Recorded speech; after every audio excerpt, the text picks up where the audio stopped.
quase dormi aqui. Eu quase dormi. Mas assim, é como nós estávamos falando aqui. Se a gente for olhar o que a gente estava comentando no pré-jogo, com o time reserva, né? Vai, um empate não seria um resultado péssimo. Antes do jogo, né? Que a gente falava era isso aqui. Mas no decorrer do jogo, a nossa opinião ela vai mudando porque você vê o espaço que o Higgins estava dando, você vê as possibilidades que tinha para o São Paulo ganhar esse jogo. O São Paulo teve possibilidade para abrir o placar no primeiro tempo com 2 ou 3 oportunidades com o Ferreirinha, que chutou muito mal, que jogou muito mal. Aí durante o jogo você fala assim, pô, dava para o São Paulo ganhar esse jogo. Se apertasse um pouquinho mais, se jogasse um pouquinho mais de bola, ganharia esse jogo. Resolveria a vida na Sul-Americana, sabe? Abriria 4 pontos para o Higgins, 3 pontos para o Milionários, que até então estava perdendo o jogo. Então você pensava assim, pô, dava para ganhar esse jogo. Só que assim, o que incomoda é... E de novo, vou falar aqui, pô, era o time reserva, não é o time que vai jogar domingo. É outra história, tudo bem. Mas mesmo assim, o que incomoda é de novo aquela postura apática que a gente falou aqui que o São Paulo tem quando abre o placar, por exemplo. Quando o São Paulo... Esse segundo tempo de hoje, não em jogadores, mas a postura me lembrou muito o segundo tempo contra o Vasco, cara. E, cara, essa apatia que irrita. Porque, assim, você vê os jogadores que estavam em campo, que não são os titulares, são caras que poderiam de repente ter um sangue no olho para tentar cavar uma vaga no time principal do São Paulo, no time titular, ou pensando no jogo de domingo, que é um clássico, fala, porra, vou comer a bola aqui, vou jogar pra caramba, que é pra dar uma dor de cabeça pro treinador pra ele me escalar domingo. Mas nem isso, cara, nem isso. E aí foi um pouco do que o Raí falou. Se a proposta dos caras era vir pro Chile empatar, beleza, cumpriram. Mas, pô, não dá, né? Não dá pra você ir jogar contra o Higgins, poderoso Higgins, fora de casa e falar assim, puta, vamos pelo empate, hein, galera? Não era o Bayern de Munique na semifinal da Champions, né? No Allianz. Então dava pro São Paulo fazer um pouco mais, né? Então isso deprime o torcedor, porque você vê entrar o time titular, tem essa postura em vários jogos. Você vê o time reserva entrando, cara, mesma coisa, mesma apatia.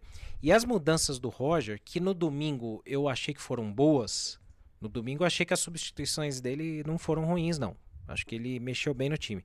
Mas hoje, cara, botando 3 zagueiros, botando volante, jogando o time pra trás, meio que contente com o empate, aí, Raí, fica muito difícil, né? A gente tava falando aqui, tudo bem que pode até ser a proposta dos caras. Podia até ser a ideia deles de falar, não, vamos voltar sem derrota, vamos garantir um pontinho fora que tá com o time reserva. Beleza. Mas na leitura do jogo, você vendo esse jogo aí, dava pro São Paulo ganhar. E aí é Dava. frustrante, pô.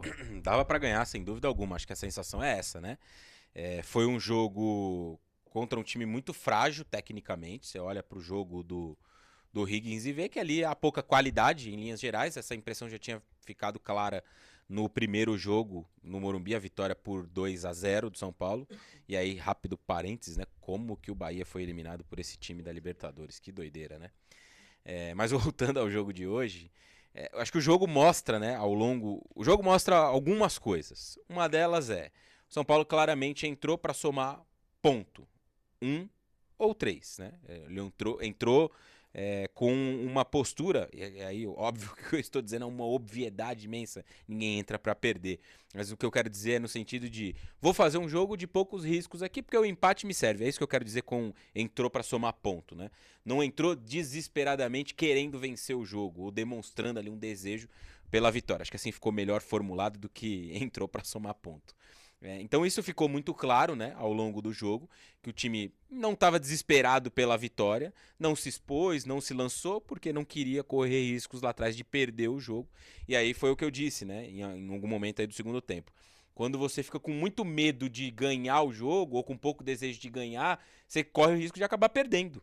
De ficar ali especulando, se defendendo, sofrer um gol e perder o jogo. E Então, correu o risco pra caramba. 2 bolas correu. na trave, Defesa do uma Coronel teve ali em defesa. algum momento. Então, de fato, eu acho que esse é o principal ponto. Eu concordo com a rodagem do elenco, Concordo em usar a Sul-Americana como uma terceira opção nessa temporada, pelas outras necessidades, né? Talvez mais adiante, se o time for avançando ali das quartas para frente, pode ser que o São Paulo volte mais atenção e foco para esse torneio, mas até aqui acho que a estratégia é válida, né? Os jogos em casa foi ali com força máxima, o primeiro jogo deu uma mesclada, nos jogos em casa foi com um time mais forte, né? No jogo em casa, o São Paulo fez um jogo só em casa.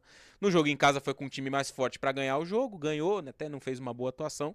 E nos jogos fora, mesclou elenco, lá em Bogotá um time mais fechado, 3 zagueiros, hoje veio com linha de 4, mas não se expôs muito, não quis correr muitos riscos. Eu não discordo da estratégia de escalação, de rodagem do elenco, de gestão de energia dentro da Sul-Americana. Mas as atuações do São Paulo nessa competição foram todas elas muito ruins. Os resultados são ótimos, 8 pontos em 12 disputados, uma vitória e 2 empates como visitante, ganhou o jogo em casa, pode vencer os 2 jogos em casa agora para somar 14 pontos, uma campanha boa. Não sei se vai ter alguém que vai atingir 18 pontos na Sul-Americana. Não sei se vai ter alguém que vai atingir 16 pontos na Sul-Americana, que seria uma campanha de 5 vitórias e 1 empate, né? Eu até abri aqui para dar uma olhada, que eu acho que é interessante até de trazer para a galera que acompanha. Ó. O Macará, que é o líder do Grupo A, tem a mesma pontuação do São Paulo. Cienciano tem menos do que o São Paulo, 7, né? O São Lourenço tem 6 em 4 jogos, já não vai atingir essa pontuação. O Botafogo tem 10 em 4, uma pontuação muito boa do Botafogo. City Torque 9 em 4, né? Ele ganhou um jogo a mais com o São Paulo. Vasco 7, então 2. O River vai jogar daqui a pouco contra o Carabobo da Venezuela. Se ele ganhar, ele faz 10. Então River com 10, Botafogo com 10 e quem mais aqui? Eu tinha falado mais um time que tem mais pontos que o São Paulo nesse momento, né? O Torque, que tem 9. Então esses 3 times têm uma pontuação melhor que a do São Paulo. Passar ali com a quarta melhor campanha, terceira melhor campanha, acho que tá ok. Não acho que seja um absurdo. Mas hoje, especificamente no jogo de hoje, o que me pega é o jogo se ofereceu pro São Paulo ganhar. É diferente do jogo da semana passada. O jogo da semana passada foi um jogo que tinha ali um aspecto de uma altitude. Acho que no segundo tempo o time foi cansando, ele se defendeu bem na primeira parte, correu poucos riscos, sofreu muito pouco, era um jogo parelho. No segundo tempo o time foi cansando, e aí você vai cansando, o outro time vai tendo um volume maior, você vai para contenção de danos, né? Pô, aqui nesse panorama hoje não dá para ganhar. Semana passada, no segundo tempo, quando a gente olhava pro jogo com 20 do segundo tempo, a sensação era, hoje não dá para ganhar. Um ponto tá legal. Hoje é diferente, cara. Eu acho que o jogo hoje, em alguns momentos, mostrou, pô, dá pra ganhar o jogo, cara. Se forçar um pouquinho, se jogar um pouquinho, dá pra ganhar. E o São Paulo jogou muito pouco. Acho que hoje essa crítica, ela é válida. Coloquei vários poréns aqui da rodagem do elenco. Quando você troca peças no elenco que não é vasto, São Paulo não é o Flamengo. Olha o Flamengo que vai jogar daqui a pouco. Tá com um time meio reserva. Luiz Araújo, Carrascal, Bruno Henrique de centroavante. Não vai jogar o Pedro, não vai jogar o Arrascaeta. Não vão jogar outros jogadores que invariavelmente são titulares. Plata, não vai jogar o Varela, não vai jogar o Léo Ortiz. E mesmo assim é um baita time. Não é esse o caso do São Paulo. Quando você troca, cai muito a qualidade técnica, né? Quando você tem que jogar com Ferreirinha, com Tapia, com Luan, claro que a qualidade técnica cai, é óbvio que sim. Não tô aqui discutindo isso. Mas o jogo de hoje, mesmo com todos esses poréns, esses senões, ele, em algum momento, ele se colocou numa condição do São Paulo ganhar. Se tivesse jogado mais, se tivesse forçado mais. Então acho que é um pouco decepcionante o desempenho mais do que o resultado por isso. E algumas atuações individuais, né? Eu acho que esses jogos, Senna, eles servem como uma possibilidade de jogadores que têm jogado menos mostrar que podem jogar mais. Podem ter mais minutos em campo. O Cauli fez um jogo, e o Cauli é titular do time, né? Hoje, pelo menos. Fez um jogo muito ruim, de novo. O Ferreirinha fez uma péssima partida, mostrando cada vez mais que os 3 gols contra o Cruzeiro foram muito mais um acaso do que uma possibilidade daquilo ser mantido, né? Adiante. O Luan, de novo, um jogo na média do que ele tem feito, né? Um jogo muito ruim. Tapia, a mesma coisa. O André, acho que tem ali um contexto, né? Foi um time que jogou pouco pro ataque, ele apareceu pouco, numa que sobrou ele deu uma arrancada e quase deu um passe para gol. Então, individualmente, além do pouco desejo coletivo pela vitória, individualmente eu achei o jogo muito ruim do São Paulo hoje, de vários jogadores. Ou tem uma outra pauta que está envolvendo o São Paulo agora, é uma possibilidade de um processo de transformação em SAF. E tem um empresário, o Diego Fernandes, né, que tem atuado aí nos bastidores. Inclusive, ele deu uma entrevista para um programa dizendo que o presidente Maciç teria aceitado conversar sobre a situação. Como você, né, como presidente do Conselho, queria saber seu parecer sobre isso. Porque teve uma história de um abaixo-assinado, que até talvez nem passaria pelo Conselho. Como é que você vê essa situação?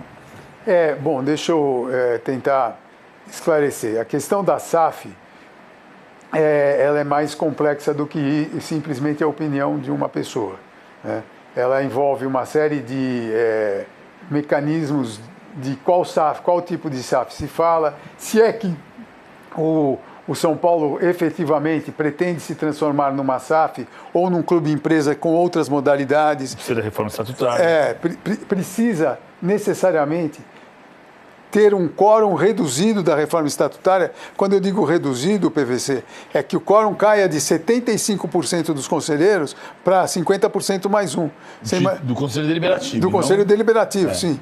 Então, o que acontece? Você concorda que um quórum de 75% do Conselho Deliberativo para criar um clube-empresa é um pouco exagerado? Então, todas essas modalidades precisam ser alteradas. Não é simplesmente alguém sentar lá e falar, eu quero uma SAF, não é? Isso é também, mais uma vez, isso é narrativa, não é um estudo aprofundado. Essa comissão de reforma estatutária vai se debruçar neste assunto, mas não na criação de uma SAF. Ela vai se debruçar nos mecanismos que permitam, eventualmente, na criação de uma SAF ou de um clube-empresa. Porque se nós pretendermos modificar a forma do São Paulo enquanto captação de recursos e nós optarmos por um sistema de clube-empresa, nós, obviamente, precisamos, antes de mais nada, separar o social do futebol. Então, isso que eu digo, tem as medidas precedentes, né? Não adianta eu chegar lá e ir numa mesa redonda e falar, vou virar SAF. Tem uma série de medidas precedentes, porque um investidor, óbvio, não vai querer levar uma piscina com ele, né? E o Clube Social de São Paulo é fantástico, é magnífico, mas não tem nada a ver com o futebol. Então, tudo isso tem que ser estudado, tem que ser aprimorado e não se fala em SAF agora. Se por algum motivo nós viermos a nos transformarmos ou em SAF ou no modelo inglês, que é um sistema de ação em bolsa, se por alguma razão nós viermos a fazer isso, tem uma série de medidas que tem que ser tomadas preparativas para que isso ocorra. Perfeito. PVC, Danilo, mais algum questionamento? Eu vou fazer uma última pergunta, a gente avançou bastante. Assim. Historicamente, São Paulo foi um clube, eu chamo de clube de dono, já conversamos sobre isso de outra forma. Não um clube de dono, nunca foi um clube de dono, mas você teve momentos de Paulo Machado de Carvalho, de Manuel Raimundo Paz de Barros, depois, quando o Galvão ganhou a eleição de 90, entregou o poder ao Mesquita Pimenta, o Galvão foi durante 12 anos a eminência parda, até que ele morresse e o Juvenal assumisse um pouco aquele papel. No modelo associativo, é possível enxergar uma grande liderança para o São Paulo ser no futuro o modelo que foi? Ou esse conselho está completamente falido do ponto de vista das ideias?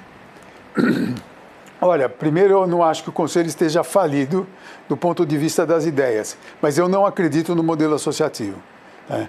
Eu acho que o modelo associativo não nos levará a voltar a ser o São Paulo do passado, até porque ele está no passado.